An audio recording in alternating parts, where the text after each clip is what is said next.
Hi guys, Tuesday morning.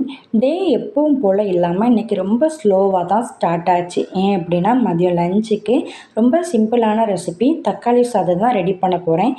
எப்படி பண்ணலான்னு பார்க்கலாம் வாங்க. கடாயில் கொஞ்சமாக ஆயில் ஹீட் ஆனதும் உளுந்தம்பருப்பு, கடுகு, கருவேப்பிலை, வெங்காயம், பச்சை மிளகாய் இதெல்லாம் சேர்த்து கொஞ்சம் ப்ரௌன் ஷேட் ஆகிறது வரைக்கும் நல்லா வதக்கிக்கோங்க.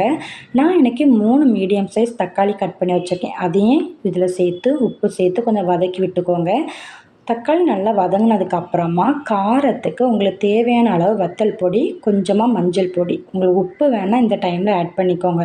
சேர்த்து ஒரு 5 நிமிஷம் அப்படியே நல்லா கிளறி விட்டதுக்கப்புறமா கொஞ்சமாக இப்படி நல்லா வற்றினதுக்கப்புறம் ஸ்டவ் ஆஃப் பண்ணிக்கோங்க. நான் சாதம் வடித்து லைட்டாக ஆற வச்சு எடுத்து வச்சுருக்கேன். அந்த டைமில் நம்ம தொக்கு ரெடி பண்ணியிருக்கிறது இதில் சேர்த்து நல்லா உதிரியாக கிளறி விட்டுக்கோங்க. அப்போ தான் சூப்பராக இருக்கும். இது கூடவே ஒரு முட்டையும் வச்சு இன்றைக்கி லஞ்சு முடிச்சாச்சு.